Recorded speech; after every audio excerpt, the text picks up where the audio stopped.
Assalamualaikum warahmatullahi wabarakatuh. Gimana kabarnya teman-teman?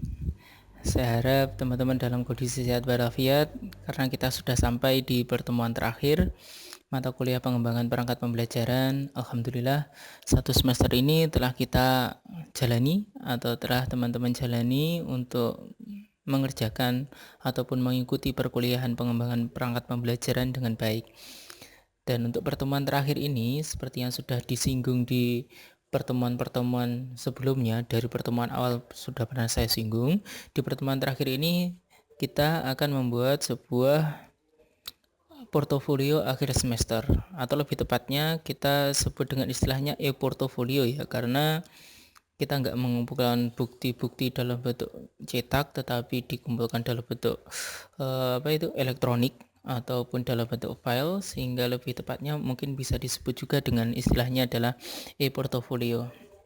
Nah, sedikit di video ini akan saya jelaskan mengenai pertemuan ke-15 ini, yaitu mengenai pengembangan ataupun pembuatan portofolio akhir semester mata kuliah pengembangan perangkat pembelajaran. Jadi apa saja hal yang penting yang akan saya sampaikan? Yang pertama misalnya adalah ini, pokok-pokok pikiran perancangan portofolio mata kuliah pengembangan perangkat pembelajaran. Jadi apa saja yang diinginkan sih dalam portofolio ini? Yang pertama adalah portofolio ini dikembangkan berisi kumpulan bukti proses pembelajaran dan kinerja mahasiswa dalam pengembangan perangkat pembelajaran. Jadi isinya nanti adalah bukti-bukti ataupun karya-karya yang sudah teman-teman kerjakan selama satu semester ini, gitu ya.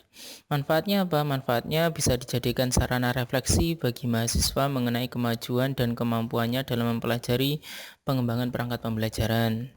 Kemudian yang kedua, bisa dijadikan menjadi bahan pertimbangan dosen atau saya untuk menilai pengetahuan sikap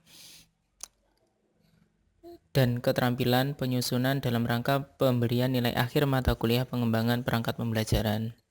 Jadi itu manfaatnya, bisa di saya bisa digunakan untuk itu tadi, sedikit memberikan tambahan penilaian bagaimana tingkat pengetahuan, sikap maupun keterampilan, dan untuk teman-teman nanti juga bisa digunakan sebagai sarana refleksi.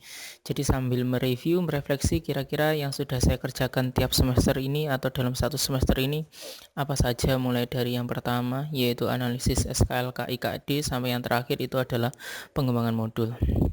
Nah, nanti yang harus dicantumkan bukti-buktinya atau artefaknya itu adalah ada 7 paling tidak ya, ada analisis SKL KI dan KD. Jadi silahkan nanti dikumpulkan lagi untuk analisis SKL KI sama KD-nya, silabus RPP. Kemudian ada satu tambahan lagi yaitu RPP 1 lembar atau RPP sederhana, yang sekarang ataupun yang mungkin nanti kalian akan menggunakan RPP 1 lembar atau sederhana ini, tetapi tidak mengesampingkan RPP yang sudah kita buat, karena pada dasarnya nanti RPP 1 lembar atau RPP yang sering disebut RPP sederhana ya juga beracuan pada RPP yang sudah kita buat. Kemudian yang kelima adalah KPD, ada RPE Prota Promes, kemudian yang G adalah modul. Kemudian selain mengembangkan atau selain mengumpulkan bukti-bukti artefaknya ini, nanti juga akan ada proses merefleksi akhir semester. Jadi produksi ataupun membuat sebuah refleksi akhir semester yang berupa hasil refleksi diri pengembangan yang berupa ungkapan perasaan atau pemahaman terhadap kegiatan dan bagaimana hal ini mempengaruhi pemahaman sebelumnya, dan pengembangan selanjutnya akan termasuk ada di sini atau akan ada pada refleksi akhir semester. Ya. Oke, sekarang itu untuk isinya. Jadi isinya nggak banyak ya, isinya itu sudah kalian kerjakan sebelum-sebelumnya, tetapi untuk lebih mengumpulkan bukti-bukti artefaknya maka kita membuat portofolio. Jadi portofolio ini juga bermanfaat tugas-tugas kalian ataupun apa yang sudah kalian kerjakan dalam satu semester ini tidak tercecer. Artinya kita kumpulkan dalam satu file yang lengkap yang menjadi apa ya istilahnya, oleh-oleh kalian lah ya, oleh-oleh saat sudah mengikuti perkuliahan pengembangan perangkat pembelajaran ini. Oke, nanti yang harus kalian tuliskan di portofolio yang pertama itu adalah covernya. Covernya nanti paling tidak covernya seperti ini cover yang paling sederhana, tetapi kalian bisa membuat cover yang lebih menarik lagi. Kalau formatnya nanti terserah kalian, tapi paling tidak formatnya seperti ini, seperti format makalah, ada portofolio akhir semester, pengembangan perangkat pembelajaran, kelas berapa, KD-nya apa, sesuai dengan bagian teman-teman mulai dari depan yang kemarin, kemudian nama teman-teman, NIM-nya berapa, kelas apa, kemudian ini nanti menyesuaikan identitas prodi, fakultas, sama IAIN Ponorogo 2020. Ini untuk covernya standarnya seperti ini, tetapi kalau mau dibaguskan juga nggak apa-apa, atau dibuat lebih bagus juga nggak apa-apa. Terus langsung setelah cover langsung saja di copy paste analisis SKL KIKD, begitu yang sudah sedikit mungkin teman-teman betulkan ataupun yang dari awal juga tidak apa-apa, yaitu analisis SKL KIKD, tetapi kalau sudah kalian perbaiki itu akan jauh lebih baik untuk kalian cantumkan lagi di portofolio ini gitu ya, karena portofolio itu banyak jenisnya. Salah satunya portofolio itu berisi bukti karya terbaik, ada yang mengatakan seperti itu. Berarti kalau karya terbaik itu adalah karya yang sudah teman-teman perbaiki, artinya dari yang mentah dulu, kemudian saya sedikit beri masukan, kemudian kalian masukkan di sini, itu akan jauh lebih baik. Analisis SKL KIKD, terus dimulai dari itu, terus silabus, terus ada RPP, silahkan copy paste saja. Terus ada RPP sederhana. Untuk RPP sederhana nanti penjelasannya akan saya jelaskan setelah ini. Terus ada LKPD, ini tinggal copy paste juga. Ada Prota, Promes, ada modul, dan itu yang terakhir yaitu modul gitu ya. Itu adalah bukti-bukti yang sudah teman-teman kerjakan selama 1 semester ini. Terus tadi ada juga di portofolio ini di bagian paling akhir itu ada refleksi akhir semester. Refleksi diri akhir semester ya. Refleksi diri akhir semester ini nanti isinya yaitu tadi berupa ungkapan perasaan ataupun pengetahuan, pemahaman apa yang sudah teman-teman dapatkan selama perkuliahan ini. Dan nanti paling tidak kalian tuliskan berupa uraian saja, enggak, walaupun ini nanti saya berikan sedikit gambarannya seperti apa, tapi nanti silahkan dibuat uraian 2 lembar 3 lembar bolehlah ya, ataupun seberapa uraian itu bisa mengurangkan perasaan ataupun pemahaman kalian atau teman-teman mengenai perkuliahan ini. Jadi apa saja yang bisa dimasukkan? Yang pertama adalah pikirkan mengenai seluruh karya yang telah teman-teman selesaikan selama 1 semester ini. Apakah hal terpenting yang teman-teman pelajari gitu ya. Jadi merefleksi diri. Apakah teman-teman ingin mempelajari lebih lanjut? Apakah itu ingin dipelajari lebih lanjut? Apakah ada hal-hal yang paling menarik yang teman-teman pelajari dalam perkuliahan ini? Nah, sebutkan itu dalam bentuk uraian saja. Mengapa itu menarik, itu sebutkan saja. Jadi lebih seperti narasi ya, narasi bagaimana teman-teman mengungkapkan perasaannya. Misalnya ini setelah itu uraikan hasil refleksi diri teman-teman mengenai apa yang ditunjukkan oleh portofolio yang teman-teman kembangkan. Tuliskan juga hal berikut, misalnya ini cerita mengenai apa yang teman-teman sajikan dalam portofolio teman-teman, apa yang terdokumentasikan, pemahaman mengenai cara belajar, disiplin belajar, pemilihan kata, pembuatan karya, keterampilan menulis, perkembangan kemampuan menulis, dan lain-lainnya. Itu paling tidak ada acuannya. Teman-teman tulis pula tugas atau kegiatan yang sangat teman-teman sukai pada mata kuliah ini gitu ya. Misalnya apalagi itu membuat RPP terlalu ribet dan lain-lainnya, boleh kalian tuliskan gitu ya. Paling tidak itu bisa menjadi ungkapan perasaan kalian baca, nanti bisa menjadi refleksi diri kalian. Kemudian ada teman-teman tuliskan mengenai tugas-tugas mengenai kemampuan teman-teman belajar dalam pengembangan perangkat pembelajaran. Mana tugas-tugas atau kegiatan yang tersulit untuk teman-teman, mana hasil karya teman-teman yang paling teman-teman banggakan gitu ya. Seberapa besar rasa percaya diri dan kemandirian yang telah teman-teman miliki dalam belajar, pengembangan perangkat pembelajaran, strategi belajar atau keterampilan belajar mana yang telah teman-teman peroleh dan teman-teman rasakan paling efektif untuk diri teman-teman sendiri dalam mempelajari pengembangan perangkat pembelajaran. Kemudian yang terakhir adalah kesan-kesan selama 1 semester perkuliahan daring pengembangan perangkat pembelajaran. Jadi nanti silahkan diuraikan, paling tidak itu kalau mau dieksplor lagi atau mau ditambahi lagi juga tidak apa-apa. Intinya refleksi diri akhir semester itu ya merefleksi apa yang kalian rasakan selama 1 semester ini gitu ya. Jadi itu untuk portofolionya. Jadi untuk yang baru kalian membuat yang ini yaitu refleksi diri akhir semester.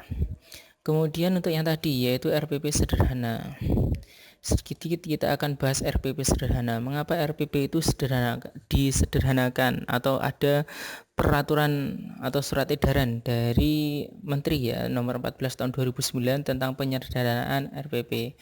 Jadi latar belakang penyederhanaan RPP ini adalah dilatar belakangi guru gitu ya, bukan mahasiswa.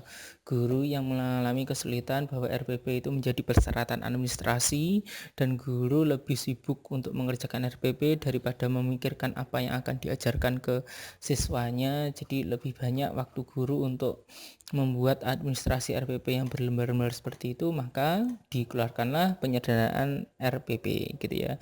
Tetapi penyederhanaan RPP ini tidak mengesampingkan RPP yang berdasarkan Permendikbud nomor 22 tahun 2016 gitu ya. Jadi kita baca dulu sebentar menindaklanjuti dan lain-lainnya. Disampaikan bahwa yang pertama penyusunan RPP dilakukan dengan prinsip efisien, efektif, dan berorientasi pada murid. Bahwa ada 13 komponen RPP yang telah diatur dalam Peraturan Menteri Pendidikan dan Kebudayaan nomor 22 tahun 2016 tentang standar proses pendidikan dasar dan menengah. Yang menjadi komponen inti adalah tujuan pembelajaran, langkah pembelajaran, dan penilaian yang wajib dilaksanakan oleh guru gitu ya. Kita sudah mengembangkan yang 13 komponen berdasarkan Permendikbud 22 tahun 2016 dan Permendikbudnya memang masih ada dan itu memang dikerjakan gitu ya. Tapi di sini ditambahkan bahwa yang paling utama itu ada 3 bagian, yaitu komponen intinya yaitu tujuan, langkah, sama penilaian ataupun asesmen. Kemudian yang ketiga, sekolah, kelompok guru mata pelajaran sejenis dalam sekolah, kelompok kerja guru, KKG ataupun MGMP, dan individu guru secara bebas dapat memilih membuat, menggunakan, dan mengembangkan format RPP secara mandiri untuk sebesar-besarnya keberhasilan belajar murid gitu ya. Jadi format RPP standar yang sudah kita kembangkan itu bisa dimodifikasi, terserah guru, tidak ada yang akan menyalahkan nanti. Tetapi intinya bahwa 3 komponen inti tadi harus tersampaikan kepada siswa. Adapun RPP yang telah dibuat tetap dapat digunakan. Jadi RPP yang kita gunakan itu tetap bisa digunakan dan dapat pula disesuaikan dengan ketentuan sebagai yang dimaksud 1, 2, dan 3. Jadi 1, 2, dan 3 itu juga bisa menjadi bentuk RPP yang baru untuk mengatasi tadi administrasi guru yang terlalu banyak di dalam sekolah. Gitu ya. Itu adalah latar belakang ataupun surat edaran yang menyarankan untuk disederhanakannya RPP atau rencana pelaksanaan pembelajaran bagi guru gitu ya. Tetapi kita bagi mahasiswa juga kita harus belajar membuatnya dan pasti tidak akan sulit karena kita sudah mengerjakan yang RPP 13 komponen gitu ya. Contohnya seperti apa kalau RPP 1 lembar itu atau RPP sederhana. Jadi nanti silahkan teman-teman membuat RPP sederhana seperti ini gitu ya. Bukan sesuatu yang baru karena teman-teman nanti akan mengcopy paste saja RPP yang sudah dibuat. Jadi aturannya adalah buat RPP sederhana 1 kali pertemuan saja gitu ya, 1 kali pertemuan saja, bukan sesuatu yang baru. Kalian atau teman-teman tidak memikirkan hal yang baru, tetapi cukup di copy paste dengan format 1 lembar seperti ini gitu ya. Jadi isinya nanti ya dibuat RPP, nama sekolahnya apa diisi, mata pelajarannya adalah IPA betul, kelas semesternya diisi, tahun pelajarannya adalah sekarang 2020-2021, alokasinya 1 per pertemuan. Tujuan pembelajaran tadi dikatakan ada 3 ya, tujuan pembelajaran, kegiatan pembelajaran, dan yang terakhir adalah penilaian. Tujuan pembelajaran nanti silakan di copy paste. Tujuan pembelajaran yang di RPP pertemuan pertama ataupun kedua silahkan diambil yang mana, terus silahkan di copy paste di situ gitu ya.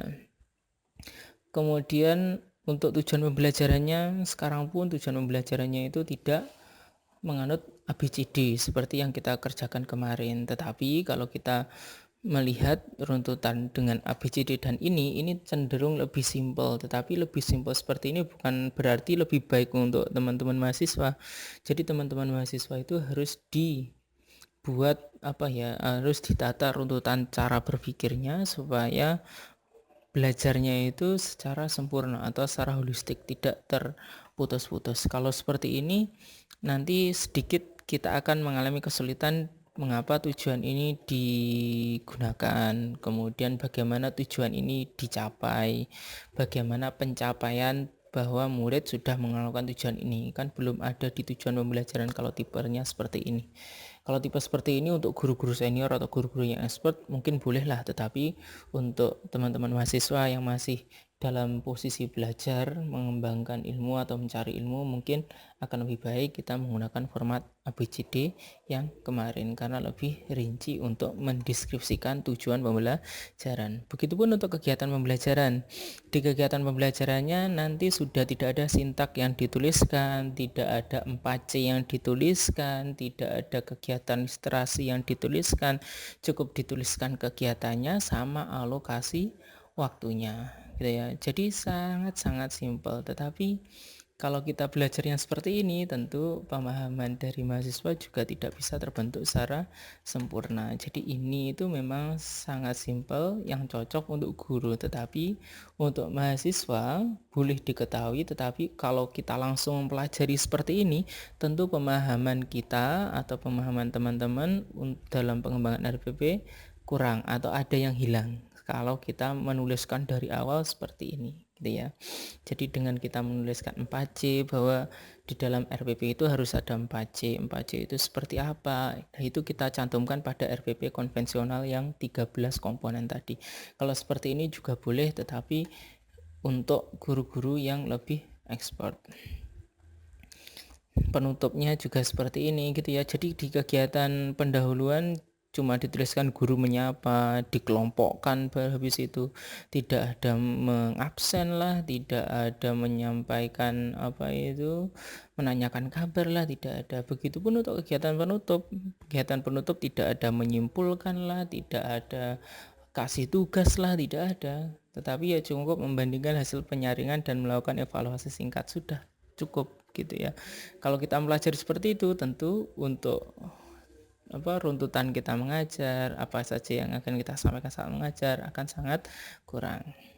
Kemudian untuk penilaiannya ya cuma seperti ini. Jadi penilaiannya cukup dituliskan jenis penilaiannya saja gitu ya. Jenis penilaiannya saja tanpa model penilaiannya seperti apa. Kalaupun seperti ini nanti pasti akan ada lampiran untuk penilaiannya, bagaimana rubriknya, bagaimana bentuk penilaian presentasinya dan lain-lainnya pasti nanti akan dicantumkan gitu ya. Jadi itu silahkan nanti buat satu lembar saja untuk satu pertemuan, silahkan copy paste dari satu pertemuan yang teman-teman pilih untuk dijadikan RPP satu lembar. Itu ya, itu bedanya dari RPP yang sekarang dibuat oleh guru-guru dan RPP yang kita belajar untuk membuat secara lengkap. Jadi teman-teman nanti bisa membandingkan mana yang memberikan pemahaman yang lebih baik saat kita mengembangkan RPP satu lembar maupun RPP yang secara lengkap seperti 13 komponen yang tercantum pada Permendikbud nomor 22 tahun 2016. Oke, itu saja mungkin cukup untuk